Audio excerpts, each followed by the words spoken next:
Pelicans come from 23 down to beat the Cleveland Cavaliers 108-104. I don't know. Not on Herb.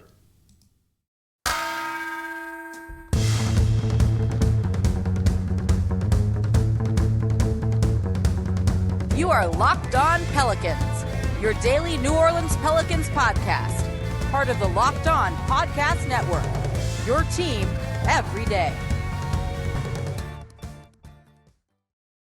Welcome to another edition of Locked On Pelicans, the daily podcast covering your favorite team, the New Orleans Pelicans in NBA, part of the Locked On Podcast Network, your team every day, available wherever you get your podcasts and available on YouTube. I'm your host, Pelicans Insider, credential member of the media, Jake Madison, at NOLA Jake on Twitter, here with y'all on this Wednesday, day after a wild win for the Pelicans, 108-104 over the Cleveland Cavaliers, coming back from 23 points down to grab this victory. It was just a really kind of fun game. And thank you for making Locked On Pelicans your first listen every single day. We are free and available on all platforms 5 days a week. No paywall or anything like that. There's not a whole lot of places to go and get Pelicans talk or even writing every single day, especially for free. You can do it here. So subscribe wherever you get your podcast, watch it on YouTube, tell a friend about the show, and leave a 5-star review with a comment. We're going to have some fun, right?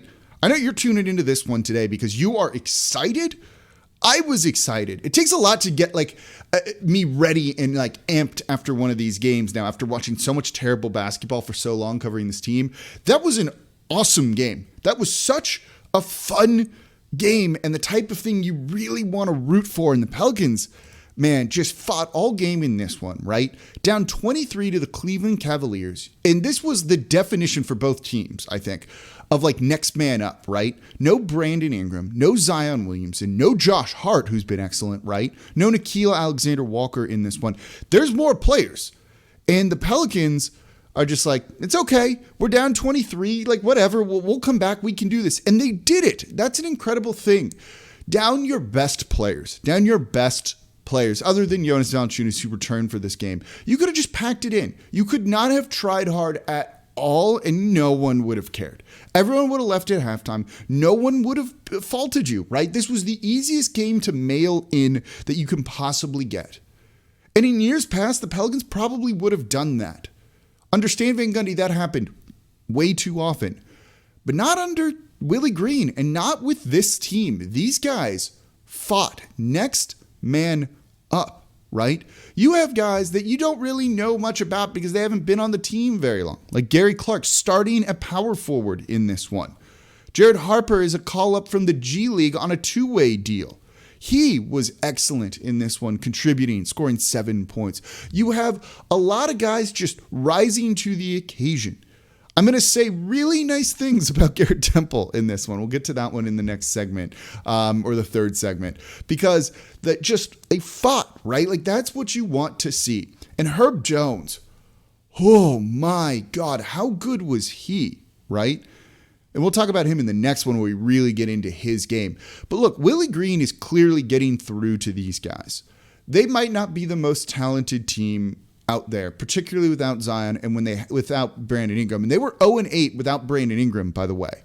If you count the game against the Oklahoma City Thunder that, he only played 8.5 minutes in and they lost.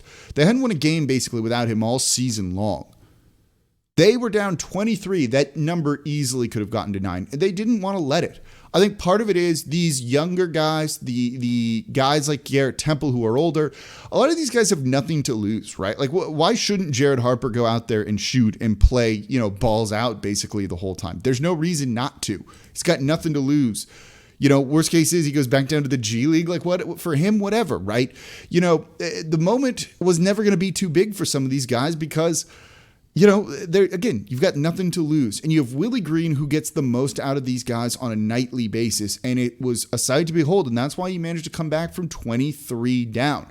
You saw right adjustments from Willie Green. You saw tightening up somewhat of the defense. But more importantly, just guys knowing where to be offensively and working their asses off. And that's how they got back in this one and beat this Cleveland Cavaliers team. It was so much fun. It was so much fun, and that Smoothie King Center was loud. Probably the loudest we've heard it all season long. This was just a great game for New Orleans. Yeah, it comes against a team that was banged up, right? They didn't have Darius Garland in this one. They didn't have Jared Allen in this one, but this is a team that's tricky and they've been good, and they're one of the better defenses, top 5 all season long. To get a win over them when they were going out to try and grab that victory, to fight back from the hole that the Pelicans put themselves in, is an impressive win and something they should be really, really proud of. At the very least, all season long, this team is going to fight hard. They might not always be good, but they're never going to give you just a miserable performance, it feels like.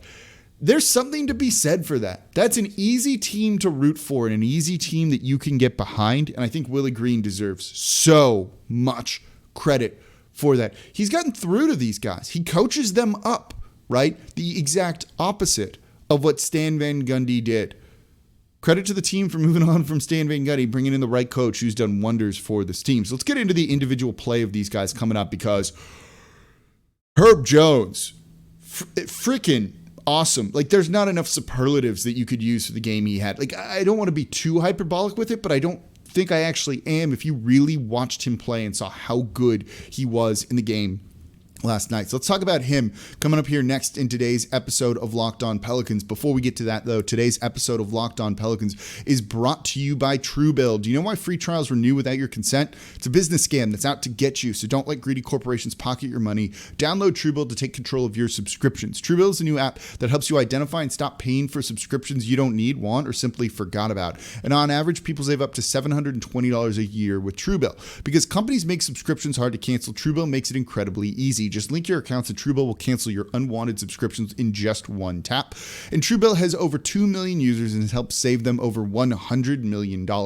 No worse feeling than having some money leave your bank account and then having to go through and try and dispute the charge and then try and unsubscribe from their site. Now maybe you need a new debit card and maybe you won't get that money back. It's just, the whole situation sucks, right?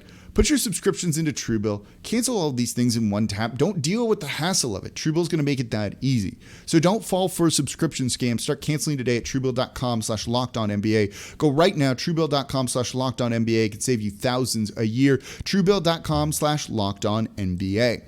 All right, thank you for making Locked On Pelicans your first listen every single day. Now for your next listen, go check out the Locked On Now podcast. They have nightly recaps of every NBA game with analysis from our local experts. Only Locked On can do this show. You all know, I know this team better, and I mean this in all modesty, than a national media person, right? That's why you come and listen to me here. So do all of our other local experts. Evan and Chris know the Cavs better than national media does. So when you want to just get a recap of the action the night before, who won what, who played well, and then just get more insight and context around it, the box score is not always going to give you that, right? You don't want to just peruse those in the morning. You want to listen to Locked On Now, get the insight, the context to really understand what happened in the NBA the night before. So listen to Locked On Now. It's on Apple Podcasts, Spotify, or watch it on the Locked On NBA YouTube channel. All right, we're talking about the Pelicans, like, scrappy, I don't even know what you would call it, 108-104 win over the Cleveland Cavaliers. Wow, what a game. I was watching the first quarter of that one, which the Pelicans lost 39-20, right down 19 after one, and you just felt it was over then. You know, I'm there being like, do I maybe take a day off of Locked On Pels and just not do a show? Because there's nothing to talk about here. The undermanned Pels got blown out, making really bad defensive miscues, things like that. Maybe I'll do a trade target. We'll talk about Marcus Smart tomorrow. That's probably coming since the Pelicans don't play for the end of the year. You know, and then they turn it around, and I've got so much material. I could do 2 or 3 shows just off this game alone. It was that good for New Orleans. I was so impressed with what they really tried to do. They did everything you wanted, and it started with Herb Jones. Not on Herb, but also everything on Herb offensively. 26 points for the rookie. He was the best player, not just the best rookie out there on the court. And Evan Mobley looks good, doesn't he, right? Not just the best rookie out there on the court, but the best player out there on the court. He was tremendous in this one. Yeah, Ricky Rubio had more points. His assists and his rebounds were good too, but he was not nearly as impactful as a guy like Herb Jones, who was doing it on both sides of the ball. 26 points, 10 of 18 shooting, 2 of 4 from deep, and you saw him trying to avoid those long twos with his foot on the line. Growth from one game to the next from the rookie. 7 rebounds, 3 assists, 3 blocks. By the way, he's tied Anthony Davis for the franchise record in blocks, games with a block now, and 0 turnovers. That's so good for a rookie first, second round pick, right? He was just all over. He's guarded positions 1 through 5. You saw him guard guys like Evan Mobley. You saw him guard Kevin Love. You saw him switch on to Ricky Rubio, onto Isaac Okoro, onto Dean Wade. Everybody, he guarded them in some capacity, and he basically shut them down. I don't have the advanced box score data to see the matchups, to see exactly the degree that he did it, but he was that freaking good in this one. And then he contributed offensively in a way we haven't seen from him before. The 3-point shot's looking a little bit more consistent. He's above 37% for the season now. He works so well off ball. You saw a theme in this game. Good things happened to the Pelicans offense when 2 things went on. One, when they got into the fast break and ran. When they pushed after defensive rebounds, Pelicans had 21 fast break points in this. Easy offense, right? For a team that struggled to score, that doesn't have your 2 or 3 best, 4 best offensive players in some capacity out there. No Brandon Ingram, right? You needed to get easy buckets, easy offense. They did. They pushed. They knew what to do. And they had the guys willing to go out and try and make it happen. And Herb Jones did a ton of Josh Hart impressions. Grabs the defensive board and then just takes it, books it coast to coast, scores on the layup on the other end. So, such good basketball from this dude. Herb Jones is a safe jersey buy. I don't really have jerseys from players anymore. Well, I might have t-shirts. I kind of want a Herb Jones jersey. I've been that impressed with him. He's been so freaking good, in my opinion. He did it all in this one. But when the other time you saw really good offense come was when you had dribble penetration from the New Orleans guards or whoever it was, right?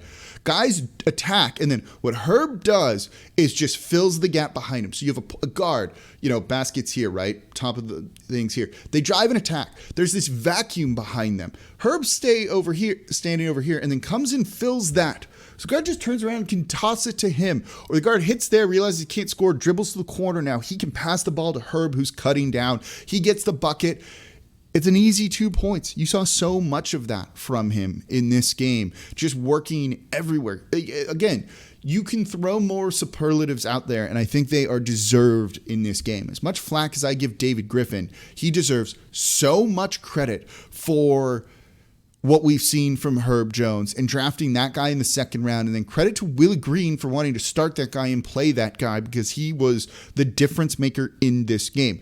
Also, his conditioning and everything, right? You saw Ricky Rubio fading as this game really got late into the fourth quarter, and that injury to him looks bad. And that was kind of an awful thing to see because he had an excellent game in this one.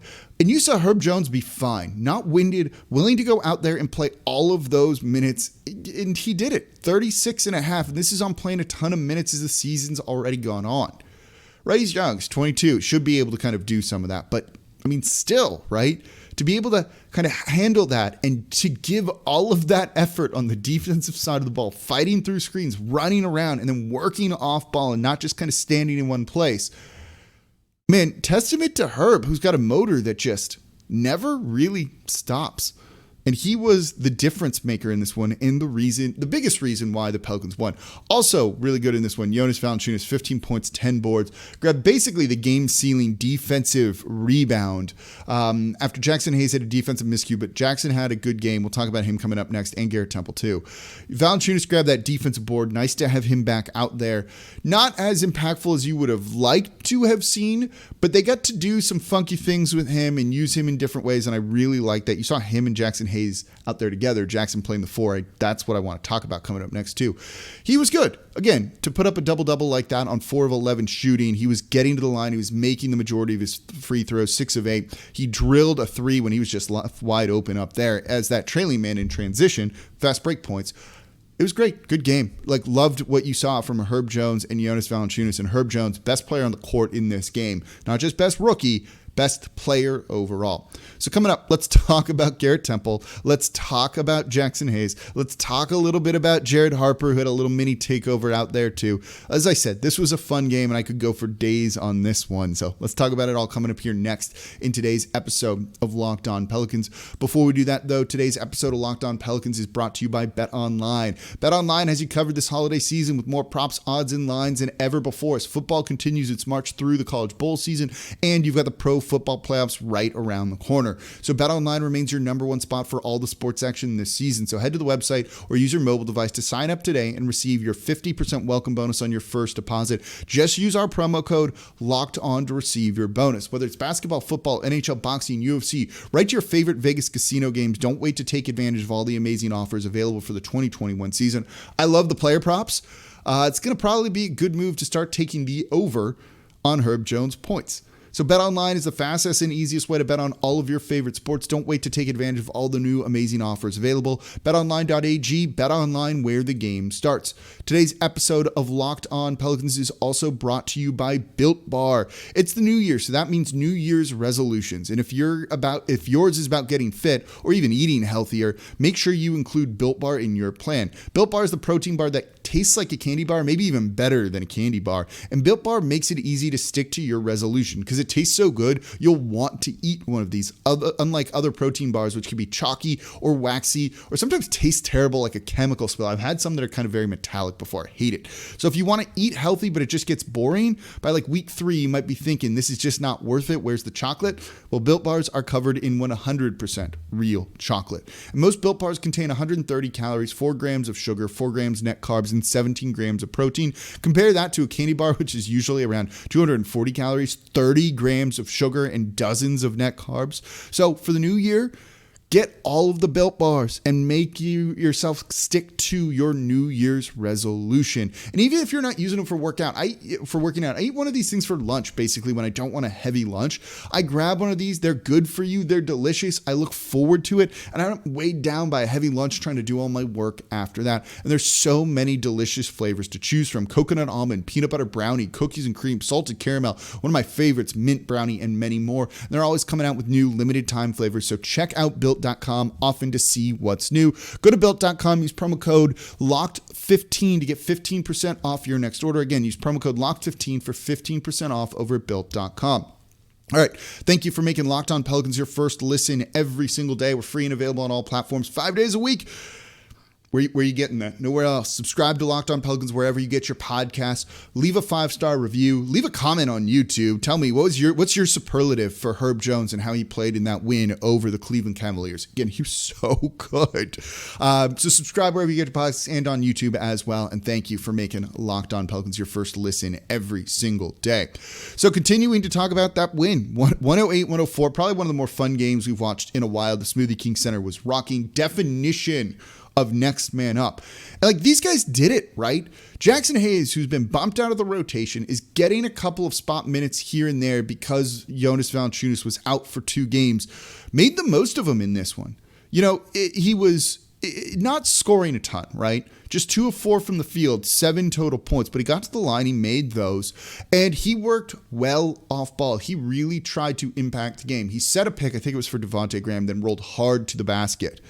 Got the ball, Euro stepped through traffic, finished at the rim, and got fouled for the and one, which he then went and made his free throw. And more importantly, that put a guy like Evan Mobley, who was dominating the game at that point, in foul trouble. It was his 3rd. They had to take him out of the game after that. Having an impact like that is a massive, massive thing. The minutes that Jaxson Hayes played in this game were excellent. 8 rebounds for him, 2 assists as well, just 1 turnover. Playing poised, in control, and finding ways, you know, similar to what Herb Jones did offensively. Fill in the gaps. Where is there a gap? Go and do it. Defensively, he was not great. You know, he clearly seemed lost out there at times and not really knowing the person he was guarding. I don't know if that's not paying attention to the scouting report or just, again, he hasn't been playing a ton of minutes. Maybe he's just not locked in. He's also a young player that's still growing, hasn't been playing competitive basketball, organized basketball for very long. So you saw him make some defensive miscues, but he more than made up for it with what he gave you offensively and above average defense overall. Got a little bit lucky on one of the final plays of the game where he left, I forget who it was, open for 3. They took the 3, just missed. Valanciunas grabbed that rebound that we just talked about in the last segment. The game was basically over at that point. You also got to see him play the 4. This is something a lot of people have asked for a lot. I get this on Twitter an absolute ton, and I don't think those minutes were very good, personally. You know, he was out there alongside Jonas Valanciunas playing the 4, and he just doesn't know what to do defensively there. He's not used to guarding out in space on the perimeter, and you see him trying to kind of gravitate back towards the basket, leaving guys open. You saw Kevin Love get too many open threes like throughout the entirety of this game. Kevin Love shouldn't have been kind of doing what he did. He was 7 of 12 from 3 in this one. He finished with 24 points because the Pelicans just put no pressure on him out on the perimeter at all and didn't seem to realize that he likes to shoot threes and he's a good 3-point shooter. Part of that was Jaxson Hayes playing the floor, doesn't realize he needs to be out there and to try and contest some of that and wants to just kind of go and protect the rim. Maybe that can get better. That's something that should, in theory, get better, but it might. I'm sure we'll see Jaxson Hayes at the 4 again as the Pelicans want to go super big. And it was easier to do in this game because the Cleveland Cavaliers have a ton of really talented big men, actually. And so it doesn't burn you as much, but I wasn't in love with that. But he made an impact out there on court, like a serious impact when he was playing. And that's what I want to see from him. He should continue to probably get about 20 minutes per game or so, I think, until Zion Williamson comes back. So he's earned some more rotation minutes for sure, I think, after the performances he had. And as for other next man up people, Gary Clark, who signed, on a 10-day contract just to kind of give the Pelicans some depth. 12 points, 4 of 10 from 3. First start, he's played like 19 minutes total before he goes out and plays 28 in this one. And he contributes. Next man up mentality. This team fights. And you had Jared Harper from the G League, a guy that many people have wanted to see. Limited minutes, 7.5 in this one. But 3 of 6 from the field, 1 of 2 from deep, 7 total points and 3 assists. Again, I don't know if he's a long-term NBA player, right? But he had a little bit of a takeover in this one and was really fun to see. And this is why, as we've seen some rough guard play from the team as the years gone on, why not give a guy like this a shot and just see what they can give you? And you, again, as I said before, right, you see good things when these guards dribble, penetrate into the teeth of the defense to try and get the defense on their back heels and moving and rotating, things like that. And Jared Harper did that, lost the ball, didn't score on the layup, but then immediately got back out to the 3-point line, got the ball, drained the 3, right? The defense was scrambling. They're trying to find him. They're trying to figure out what they're doing because of that aggressiveness to attack. Good things happen when you do that. That's something that New Orleans has been lacking all year long. If Jared Harper give you a little bit of that here and there, yeah, you should play him. It's kind of that simple, right? And then you have Garrett Temple. Like, I've been on this dude all season long. He has not been good at all. He was good in this game. I mean, give him his flowers here, right? 17 points on the night. He was 5 of 6 from 3. Those 5 threes he made all in a row just sparked this insane run for the Pelicans to go out and 5 straight for him. That wasn't just like he hit 5 threes in a row and that was exactly it for the Pelicans, but 5 straight without missing one, finishing 5 of 6 on the night. Like, really good. Sparked a run, including some solid defensive plays. They needed him to do that, right? This is the veteran calming presence that's supposed to be out there making the right plays, making the right reads. He did it. 3 assists, 3 rebounds. He was excellent. Just everyone stepped up when they had to. Credit to like everyone on this team. Credit to Willie Green and not on Herb. So that's going to do it for this episode of Locked On Pelicans. Enjoy the win. I certainly did. Let me know what you thought about the game and Herb Jones in the comments on YouTube. As always, I'm your host, Jake Madison, at NOLAJake on Twitter, and I'll be back with you all tomorrow. Let's talk some Marcus Smart tomorrow. That should be a fun one.